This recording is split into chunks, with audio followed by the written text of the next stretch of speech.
os irmãos. Que Deus abençoe em nome de Jesus. Abram suas Bíblias, livro de Mateus, capítulo 24.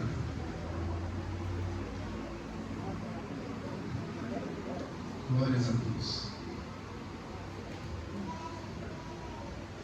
Livro de Mateus, capítulo 24.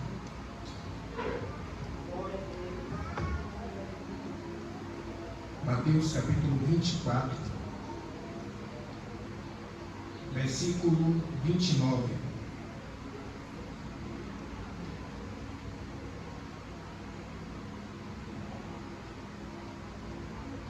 Diz assim a palavra do Senhor. Mateus 24, verso 29. E logo depois da aflição daqueles dias, o sol escurecerá, a lua não dará sua luz, e as estrelas cairão do céu, e as potências dos céus serão abaladas. Então aparecerá no céu o sinal do Filho do Homem, e todas as tribos da terra se lamentarão, e verão o Filho do Homem vindo sobre as nuvens do céu, com poder e grande glória. Ele enviará os seus anjos com um rígido clamor de trombeta, os quais ajuntarão os seus escolhidos desde os quatro ventos, de uma a outra extremidade dos céus. Aprendei, pois, esta parábola da figueira: quando já os seus ramos se tornam tenros e brotam folhas, sabeis que está próximo o verão. Igualmente, quando virdes todas essas coisas, sabei que ele está próximo às portas. Versículo 35. O céu e a terra passarão, mas as minhas palavras não hão de passar. Feche os seus olhos, em nome de Jesus. Concordância com a oração do Centro de Deus. Pai, eu quero te agradecer, Senhor, por tudo que o Senhor tem feito.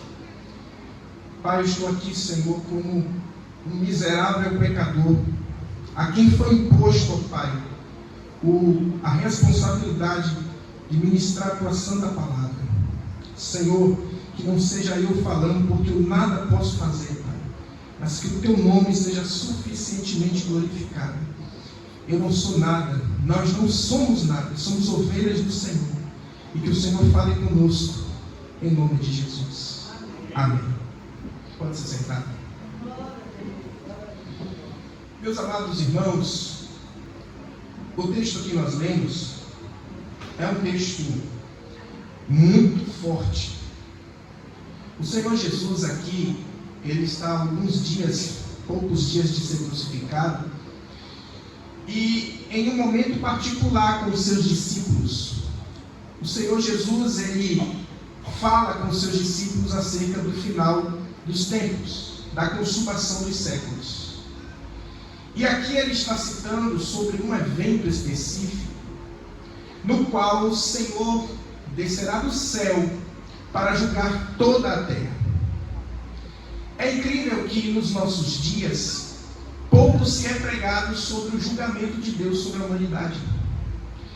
E a palavra de Deus diz que Deus, desde o jardim do Éden até os tempos do fim, tem preparado este momento, onde todas as almas, todos os vivos, e até mesmo os que se foram, e todas as nações estarão diante dele. Então a palavra de Deus fala acerca desse dia, e será um dia. E Jesus, ele pregando, ele na verdade ensinando particularmente aos seus apóstolos, ele fala que todas as tribos da terra se lamentarão. E quando a gente fala de se lamentar, a gente só pensa só em algo de choro, em algo que não será um acaso. Mas a palavra de Deus nos mostra que esse choro não será um mero choro. Será pânico, será terror, será uma profunda angústia e um medo que nunca pode ser mensurado, porque toda a ira de Deus será despejada até não sobrar mais nada, e tudo em um momento só. A Bíblia diz que no fim dos tempos, baixa o fogo. Deixa bem baixinho mesmo. Não, vamos melhor. Tira o fogo. Vamos tirar o fogo. Pronto. A Bíblia diz que no fim dos tempos, o Senhor virá como um juiz soberano. E uma coisa muito séria é que nesse dia não haverá advogado, não haverá empatia, não haverá misericórdia. E pasme, a Sagrada Escritura ainda diz que o juiz será o próprio Senhor Jesus. Porque nós temos em mente, e quando nós pensamos em Jesus, geralmente foi construída aquela imagem de um Deus tão bondoso, tão paternal, tão amigo, tão, que de maneira nenhuma a gente consegue imaginar ele na sua ira. Mas a palavra de Deus diz que nesse dia ele estará ardendo em ira. E não haverá nenhum tipo de compadecimento, de misericórdia, de empatia, e ninguém intercederá pelas pessoas que serão julgadas. O Senhor Jesus estará sentado em seu trono, em completa ira, como nunca antes visto. E mais, tudo que nós lemos nas Escrituras sobre a ira de Deus sendo despejada sobre as pessoas ao longo da história bíblica, não se compara à ira que será despejada nesse dia aqui. Será tão apavorante que as nações tremerão, gritarão, terão pânico e pavor diante de um Deus altamente irado, fervendo na mais profunda ira. É o que a Escritura diz. Todas as nações de todas as eras estarão presentes e serão julgadas diante do grande trono do Senhor Jesus. Tudo que você praticou durante a vida, tudo que você tem feito enquanto está vivo, todas as suas ações, você será julgado pelas suas ações. Tudo que eu tenho feito, tudo que fiz, a minha vida estará diante daquele juiz, sem ninguém para que interceda por mim. É o que diz a Escritura. Todos compareceremos diante do tribunal de Cristo. Bom, a palavra de Deus fala que aqueles que são salvos vão passar pelo momento de que Jesus virá, pela vinda de Cristo, mas será por etapas. Primeiro, o arrebatamento da igreja acontecerá. Todos os cristãos vivos serão arrebatados. No soar da trombeta, a trombeta soará, e a Bíblia diz que aqueles que morreram em Cristo ressuscitarão. Até aqueles cujos corpos já não existem mais, Deus em seu poder irá refazer os corpos dessas pessoas, restaurá-las, tornar em corpo glorioso, e todos seremos arrebatados. Vivos e os mortos serão levados e arrebatados. E Deus vai chamar as almas dos santos que se foram, e eles ressuscitarão juntamente num abrir e fechar de olhos. Será tudo rápido e puf, seremos arrebatados. Então virá a segunda parte do tribunal de Cristo, onde Jesus vai medir as obras da igreja a fim de medir as recompensas. E depois virá esse julgamento aqui, o julgamento do trono branco. E bom, o tema da mensagem nessa noite é sobre o juízo final sobre toda a raça humana. Tudo que você fez, tudo que você praticou estará diante de Deus naquele dia. E vamos entender um pouco sobre isso nas palavras do próprio juiz que vai estar julgando esse dia. Mateus capítulo 16. Mateus capítulo 16, versículo 27. Mateus capítulo 16, versículo 27. Olha o que diz a Escritura: porque o Filho do Homem virá na glória de seu Pai com os seus anjos, então dará a cada um segundo as suas obras. Todos serão julgados segundo as suas obras.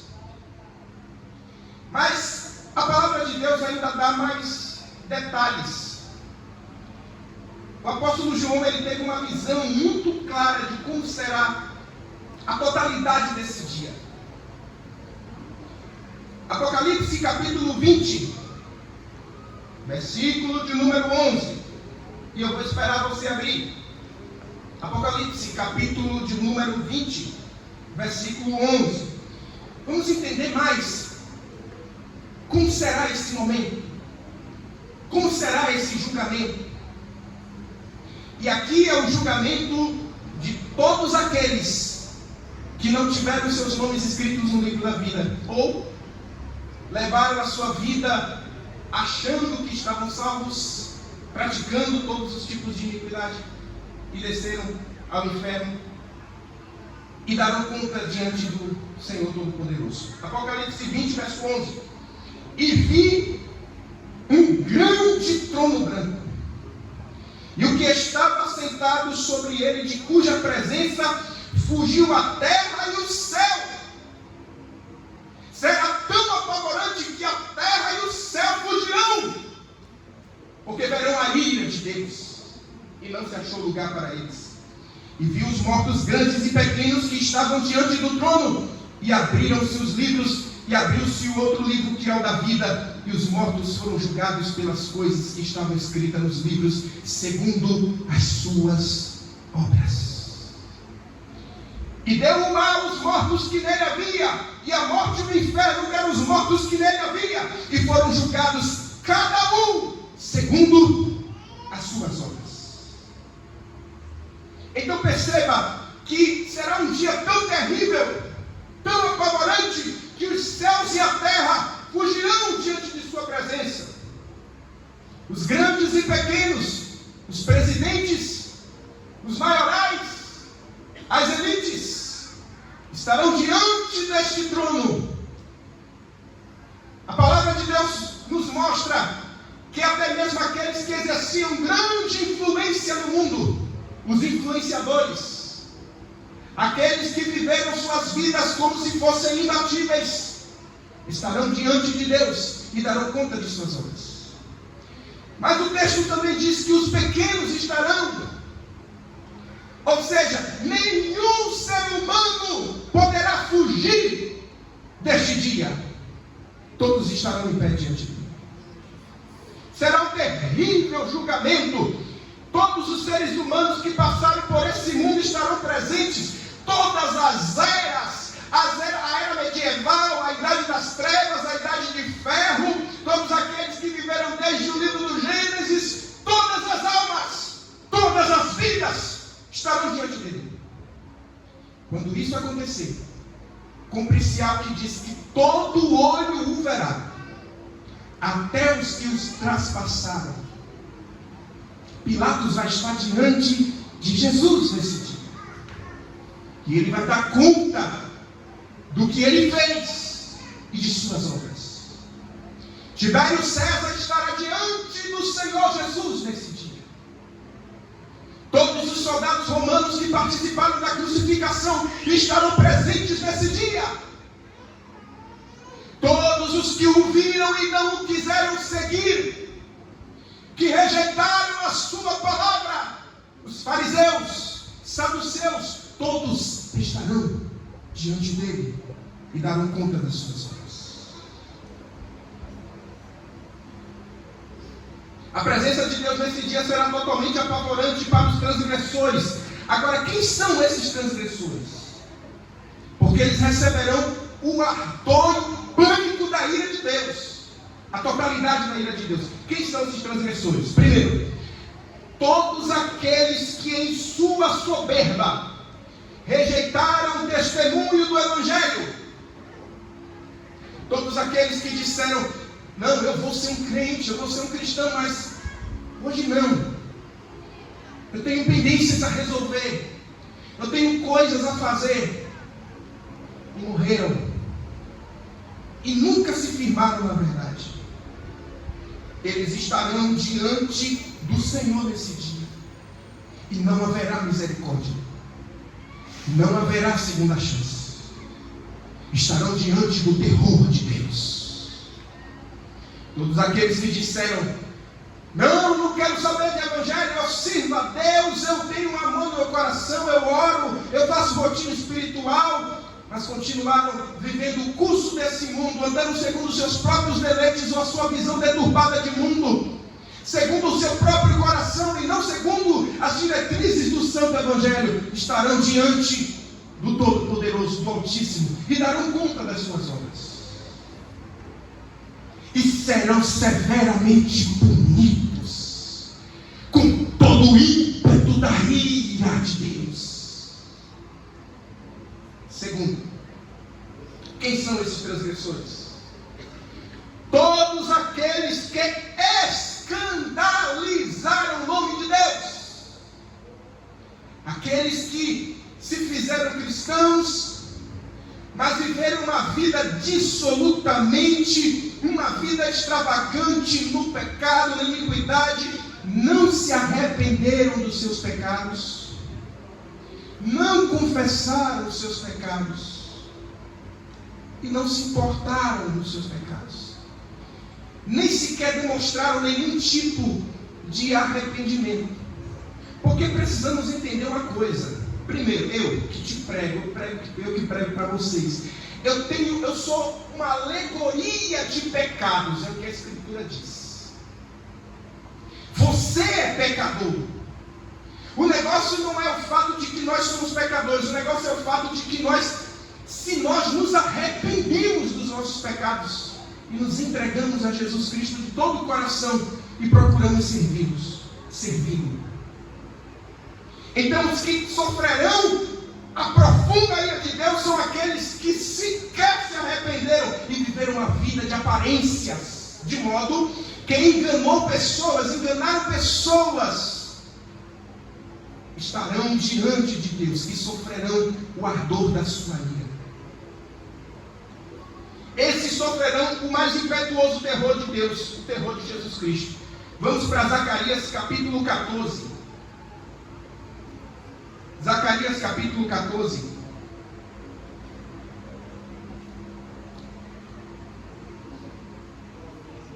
Vamos entender mais sobre esse dia. Zacarias capítulo 14, versículos de 3 a 5. Olha o que diz a palavra de Deus. Bom, já está no data show, então. E o Senhor sairá e pelejará contra estas nações, como no dia que pelejou no dia da grande batalha. E naquele dia, é um dia específico, estarão seus pés sobre o Monte das Oliveiras, que está defronte de Jerusalém, o mesmo monte onde ele pregava lá atrás. O mesmo monte, ele vai estar lá de novo. Os seus pés vão estar sobre o Monte das Oliveiras, que está defronte de Jerusalém para o Oriente. E o Monte das Oliveiras será fendido pelo meio para o Oriente e para o Ocidente, e haverá um vale muito grande, e metade do monte se apartará para o norte, e a outra metade dele para o sul. O mundo vai se estremecer ao ponto de tudo mover-se de lugar. Os céus e a terra fugirão diante dele. Olha o terror desse dia. E olha o que diz o texto, versículo 5. E fugireis pelo vale dos meus montes, porque o vale dos montes chegará até Azel, e fugireis. Eles vão fugir desta ira, desta visão apavorante, desta visão aterrorizante, do grande trono branco. Será uma visão gigantesca e apavorante, e as nações vão correr e vão gritar. Mas olha o que é comparado. Fugireis como fugiste do terremoto nos dias de Uzias. dias, segundo os historiadores, houve um terremoto tão forte de alta magnitude que nunca tinha acontecido na história, foi algo inusitado. Alguns dizem, há quem diga que foi o primeiro terremoto registrado na história humana. Algo novo, causou pânico. Todo mundo correu, mas não sabia para onde correr, se desestruturaram. Olha o que está sendo comparado a este terrível dia da ira de Deus. Eles vão fugir, as nações vão correr, vão tentar correr, mas não vão poder correr, não vão conseguir correr. Então virá o Senhor, meu Deus, e todos os seus santos contigo, ó Senhor. Irmãos, precisamos valorizar a nossa salvação. A palavra de Deus diz que existe uma maneira de você ser salvo deste dia de ira. Existe uma maneira de você não sofrer o terror desse dia, o dia do juízo de Deus. A Bíblia diz que é Jesus Cristo, o Cordeiro que foi morto e ressuscitou. Tem um livro que ele guarda consigo que se chama o livro da vida. Nesse livro está registrado o nome de cada um dos que foram comprados por ele. Estes estão salvos, estão guardados.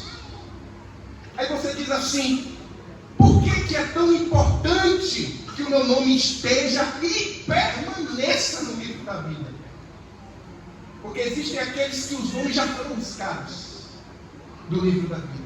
Se o seu nome não estiver no livro da vida, você perecerá o pior terror jamais imaginado da ira de Deus. E você não poderá correr, ainda que tente fugir. Agora, quem são os que estão no livro da vida? Estes são os que receberam o testemunho do Evangelho de todo o coração, com toda a sua alma.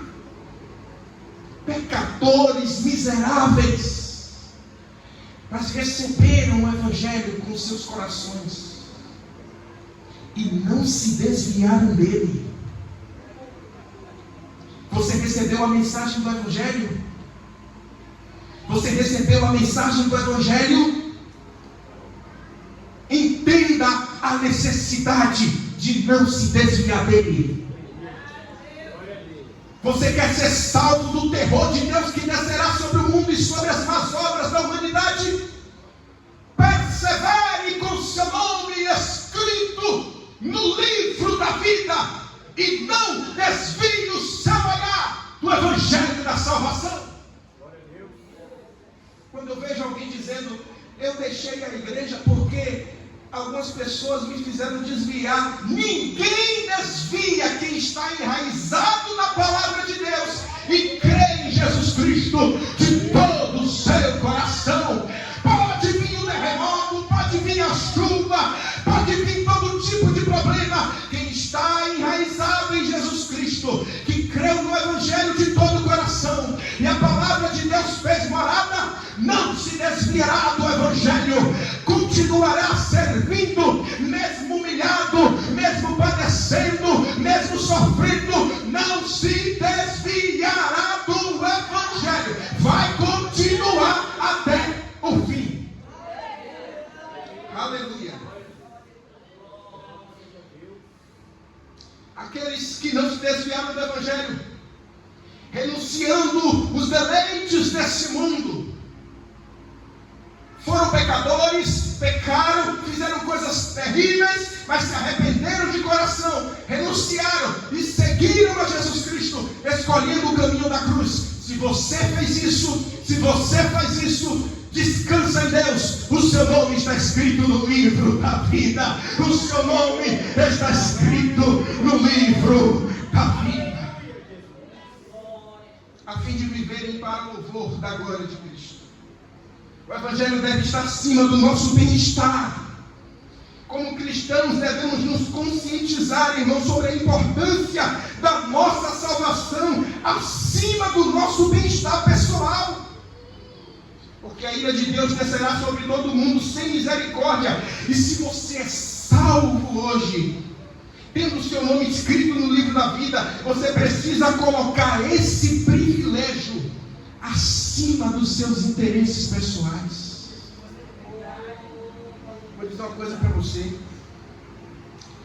Quanta gente vai chorar com choros e ranger de dente, a Escritura diz,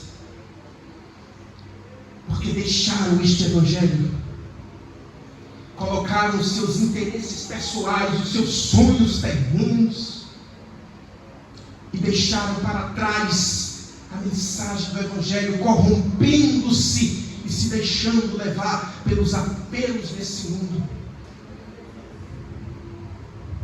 Você tem noção do que é você saber que esteve entre os eleitos, entre os salvos, e por causa de algo que sucedeu, seja lá o que for, você perdeu isso e agora está condenado a uma eternidade de eterno sofrimento, debaixo da ira de Deus, com os filhos da perdição, ser contado entre aqueles que recuaram. A palavra de Deus diz: o justo viverá pela fé, mas se ele recuar, a minha alma não tem prazer nele. Você tem noção que é o fato de você estar nesse culto, nessa igreja, e você lembrar que você estava aqui, que você fazia parte dos salvos, o seu nome estava no livro da vida e não está mais. E não há mais como voltar atrás, porque você colocou os seus interesses pessoais, a sua raiva, os seus sentimentos ruins, as circunstâncias passageiras, acima do Evangelho, que é o único caminho que leva o homem a Deus. Você que está assistindo agora no YouTube, não importa o momento, talvez você esteja assistindo essa mensagem já tenha 5 anos, juntamente com a igreja que está aqui, você que está assistindo no YouTube, imagine você que está vivendo, perder aquilo que é mais precioso, a salvação em Cristo Jesus, que vale mais do que o ouro e do que a prata, por causa de interesses pessoais, rixas, raivas, mágoas. Nada disso é para se comparar com a glória do Senhor, do reino vindouro, a nossa salvação. Tudo isto passará, mas aquele reino que virá é eterno, é eterno, a salvação é eterna. Quem nos separará do amor de Cristo Jesus? Quem?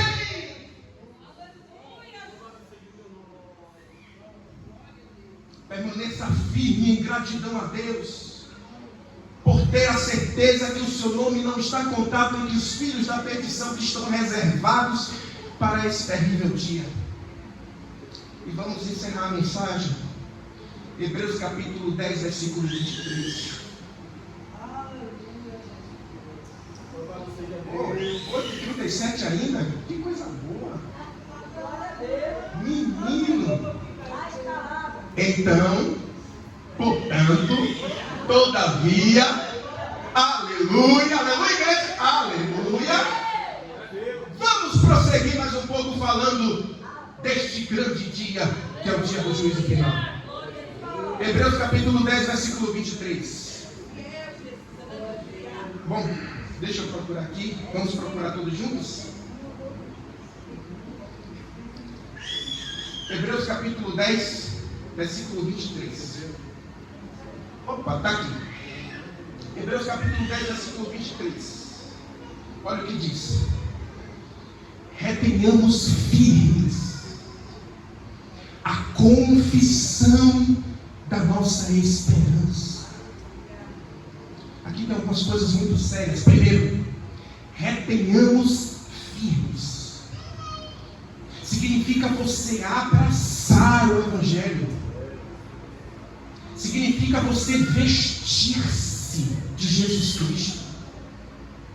Significa você se apoderar da mensagem do Evangelho, de modo que a sua esperança se torne Jesus Cristo. Porque o dia da ira de Deus virá e será sem misericórdia sobre os habitantes do mundo. E se você não se revestir de Jesus Cristo, tomando posse da vida eterna de todo o seu coração, você perderá a única coisa que vale a pena. Olha o que diz, vamos observar. Retenhamos firmes a confissão da nossa esperança. A esperança que temos em Cristo precisa ser constantemente declarada, confissão falada.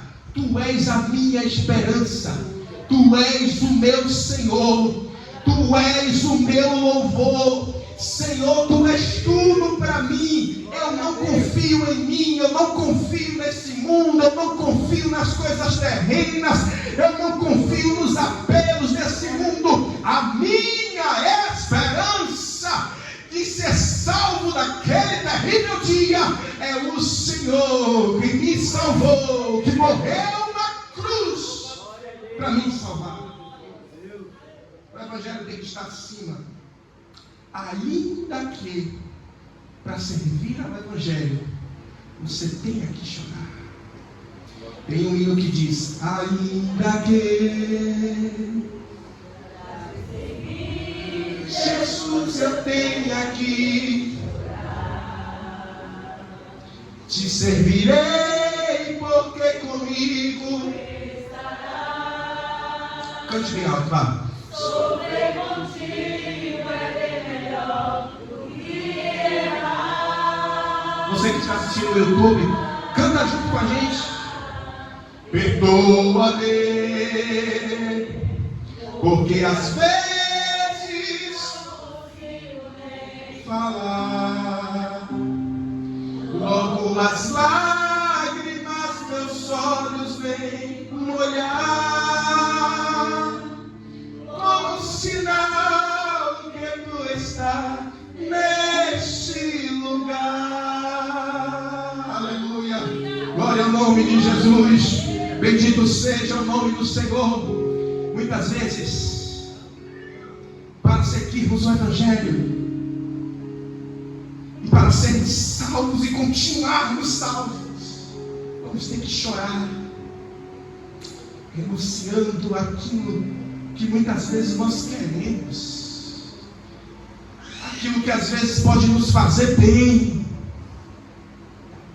até mesmo boas amizades, bons ambientes, e você vai chorar. Mas o pior choro não é o choro da renúncia pelo nome de Cristo. O pior choro é o choro daqueles que serão alvos da ira de Deus naquele terrível dia. Vale a pena renunciar hoje aqui. Vale a pena sofrer na obra de Deus hoje aqui. Vale a pena padecer. Jesus, a palavra de Deus diz, a Escritura de Deus diz: se pelo nome de Cristo vocês são humilhados, bem-aventurados sois.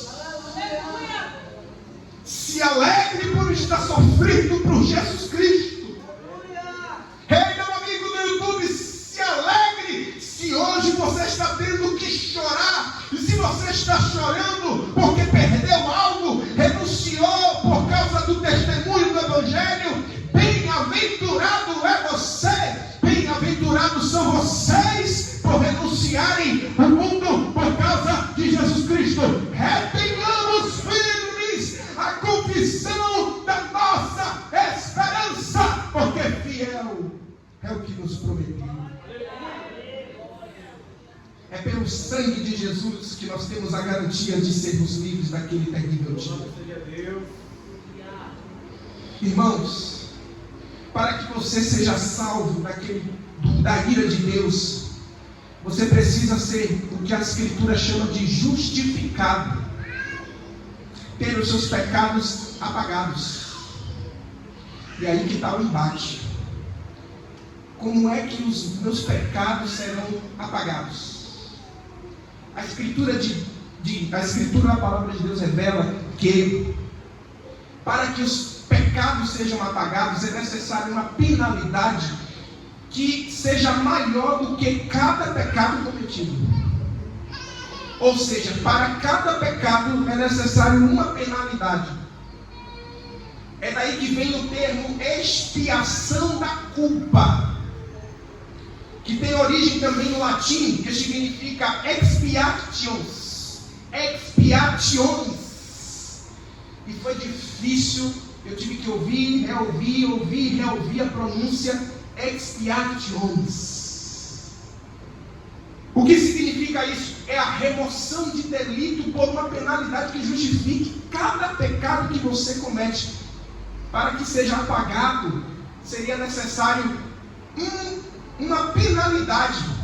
Se você mentiu agora, você vai ter que pagar uma penalidade. Se você cometeu um erro agora, por menor que seja, que fira o princípio da palavra de Deus, tem que ter uma outra penalidade. Todos os nossos atos teriam que ter uma penalidade. Imagine o impossível para sermos justificados, alcançarmos a justificação para perdão dos nossos pecados, completo perdão dos nossos pecados, tornando-se impossível o homem acessar um Deus tão santo, que não tolera nenhum pecado. Significa dizer que seria impossível você acessar a Deus. É impossível. E alguém acha que a expiação do pecado se dá pelas boas obras. Não, eu faço bem às pessoas. Mas os seus pecados superabundam os seus bens, ou qualquer ato bom. Mas aí eu amo o Evangelho, porque a palavra de Deus diz que Jesus veio, vestiu-se em carne, habitou entre nós, sofreu as nossas dores, foi pisado, foi pisoteado, foi humilhado, foi açoitado, foi cuspido, perfeito, sem pecado, padeceu, sofreu, sentiu a dor, usou uma coroa de espinhos sobre a sua cabeça, foi batido, foi espancado, foi chutado, foi açoitado, sofreu todo tipo de humilhação e foi à cruz pelos nossos pecados. E diz a Bíblia que ele intercedia por nós, e quando ele morreu na cruz ele disse: agora sim está consumado, está consumado, está consumado. E olha que coisa maravilhosa, de que Jesus estava salvando a humanidade? De que? Qual motivo? Por quê? De que? Qual era a ameaça? Quando a Bíblia diz que o Senhor nos salvou, salvou de quê? Do juízo de Deus sobre toda a carne. O Senhor te salvou do que você merecia. O Senhor salvou Mateus de Melo do que eu merecia e mereço. Nós merecemos a mais terrível ira de Deus. Isaías capítulo 53, versículo 4. Aleluias. Não, vamos lá. Romanos capítulo 5, versículo 9. Vamos para Romanos capítulo 5, versículo 9. Olha o que diz: logo muito mais agora, sendo justificados pelo seu sangue, seremos por ele salvos da ira. Alguém diz: não, se a ira de Deus foi desfeita, porque significa que Deus não vai mais julgar o mundo, porque a ira foi desfeita. Não. O sacrifício de Jesus nos deu a chance de nos desviarmos da rota da ira de Deus, nos desviarmos do alvo que estava nas nossas cabeças, o alvo da ira de Deus. de modo que através do sangue dele, que nos justifica, nós tivemos a oportunidade de nos desviarmos do castigo e recebermos o seu amor, a sua bondade, a sua misericórdia, o seu perdão. Sabe o que Deus está dizendo para você através dessa mensagem? É o meu sangue que te perdoa. É o meu sangue que te dá a oportunidade de você ser perdoado. É pelo meu sangue que você é salvo da ira. O amor de Deus foi tão grande que contrapôs a sua própria justiça. E a Bíblia diz que Deus amou o mundo de tal maneira. Deus é justo. Irmãos, Deus é um juiz justo. Ele precisaria punir sim os nossos pecados. Mas o amor dele foi tão grande que contrapôs até mesmo essa justiça, oferecendo a Jesus, o seu Filho unigênito, para morrer na cruz, a fim de que todo aquele que nele crê seja salvo, remido, justificado, expiado, lavado pelo sangue de Jesus de Nazaré.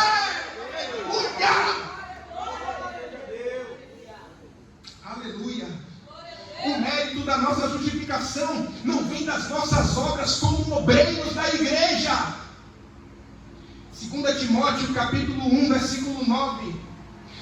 Alguém pode dizer, não, porque eu tenho anos de ministério, porque eu sou uma pessoa que eu faço a obra de Deus. E sim, há uma ordenança de Jesus para os cristãos, que estes executem a obra de Jesus, que estes preguem aos perdidos, que estes deem testemunho, que estes façam a obra de Deus, sim. Mas quando você apoia-se nisto como um critério saciado para ser salvo, e você diz, eu vou ser salvo porque eu tenho anos de obra, porque eu fiz muita coisa para Deus, aí você se quebra. 2 Timóteo capítulo 1, versículo 9. Segunda carta de Timóteo, capítulo 1, versículo 9. Olha o que diz: que nos salvou e chamou com uma santa vocação. Deus nos chamou com uma santa vocação, não segundo as nossas obras, mas segundo o seu próprio propósito e graça, que nos foi dada em Cristo Jesus antes dos tempos dos séculos. Primeiro, Deus nos chamou para uma santa vocação, mas não é segundo as nossas obras. Significa que você pode fazer coisas extraordinárias e ir para o inferno. Você pode ser, eu posso ser um grande pregador e ir para o inferno. Eu posso ser um presidente nacional de grandes igrejas e ir para o inferno. Você pode ser um dirigente extraordinário, com dons, com talentos e ir para o inferno. Não se apoie no seu tempo de cristão. Você pode ter 57 anos, 60, 75 anos desde que aceitou Jesus e continuar firme e ir para o inferno, se você se apoiar nas suas obras. É tudo pela graça, é tudo pelo sangue de Jesus, é tudo pela morte do Filho de Deus, é tudo no nome de Jesus. A glória é de Jesus. Foi Ele que te salvou, foi Ele que te deu a chance através da cruz, para que você fosse salvo, para que você andasse em santidade. Foi tudo através do Filho unigênito de Deus. Se não fosse Ele, não teria palavra, nem dom, nem nada de nós mesmos, fruto de nossas obras, que poderia saciar a ira de Deus. Jesus é o Filho de Deus. Jesus é a razão da nossa esperança. Jesus é a razão da nossa fé. Jesus é aquele em quem nos apoiamos e cremos de todo o nosso coração. Aleluia. Foi o sangue de Jesus que nos justificou para que pudéssemos viver em santificação. Você pode até mesmo ser uma pessoa irrelevante para a sociedade. Irmãos, quando o texto diz que Deus nos chamou para uma santa vocação, está dizendo que Deus nos chamou também para que vivêssemos em santificação. Ele nos chamou para servir. É uma santa vocação. Uma vocação que foi dada a todos os homens. A quem Jesus dá livremente a chance quando diz: segue-me. E Ele nos deu essa santa vocação. E nós o recebemos como Senhor, para que vivêssemos em louvor da sua glória. Significa dizer que você pode ser irrelevante para a sociedade, mas se você está lutando para dedicar a sua vida a essa santa vocação, aleluia, então você está cumprindo a sua missão. E Deus vai preservar você. E Deus não deixará o seu nome se perder, você se perder. E Deus não deixará que o seu nome seja tirado do livro da vida, porque dele é o livro da vida. E Ele vai preservar você. E Ele vai guardar você. E Ele vai chamar o seu nome e vai dizer: vinde bendito de meu Pai.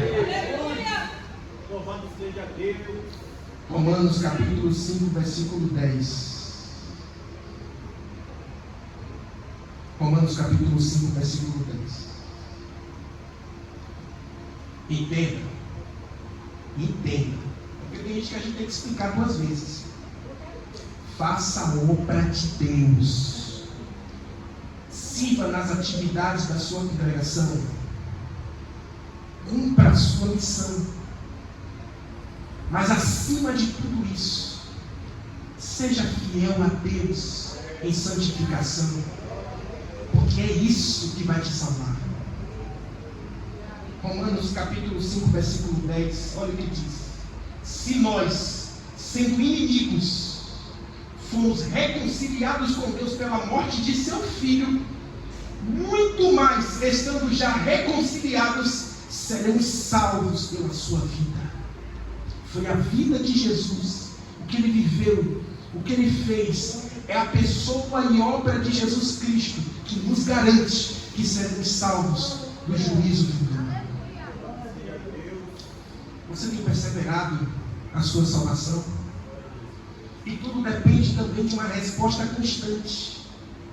Não adianta você ter sido uma pessoa lá atrás, lá no passado, você ter respondido o chamado e você hoje está sendo uma pessoa morta espiritualmente. Não se engane. Você não será salvo a menos que haja uma resposta contínua de você ao Evangelho de Jesus Cristo, com amor constante. A Escritura diz: sejamos firmes e constantes, sempre abundantes na obra de Deus. Será que nós não estamos morrendo espiritualmente sem perceber? Será que a nossa fé não está baseada em rituais, tradições? Eu vou para a igreja todos os domingos, se tornou uma tradição. Não tenho mais vontade, não tenho mais prazer, não vou. Quando termina a palavra, você vai para casa, você abre seu celular e você vai viver o curso desse mundo. Você está morto. No momento de louvor, para você tanto faz, você só está participando de um rito, de uma tradição.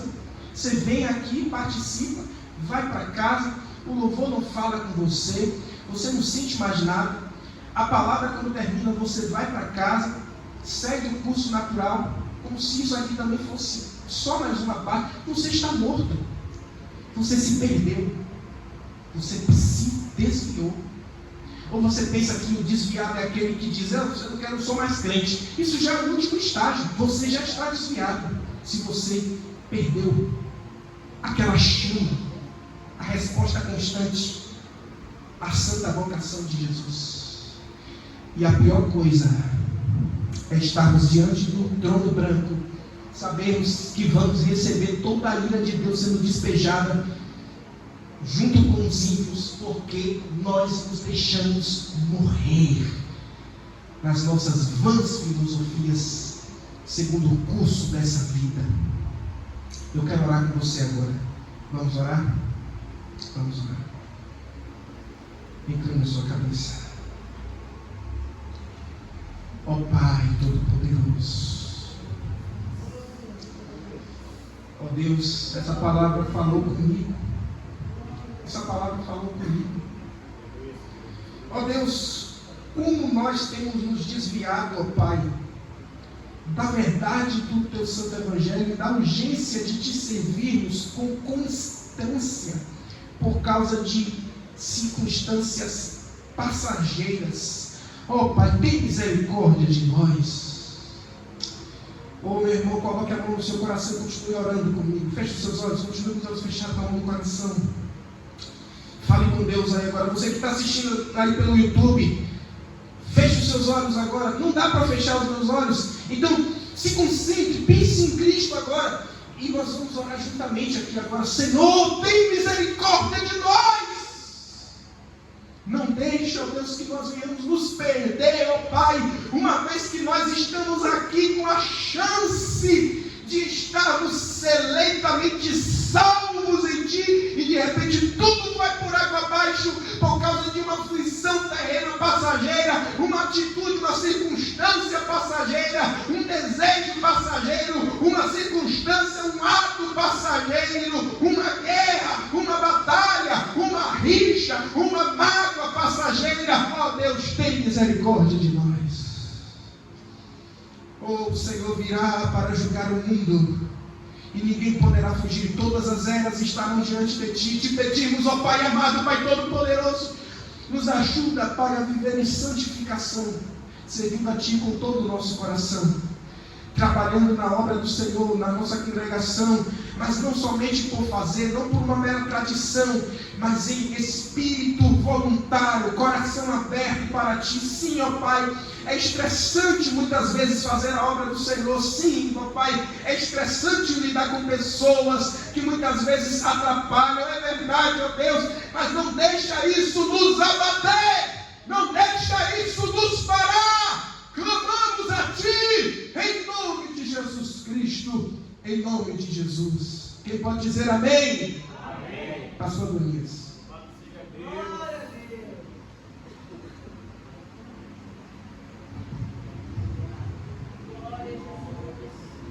Glória a Deus.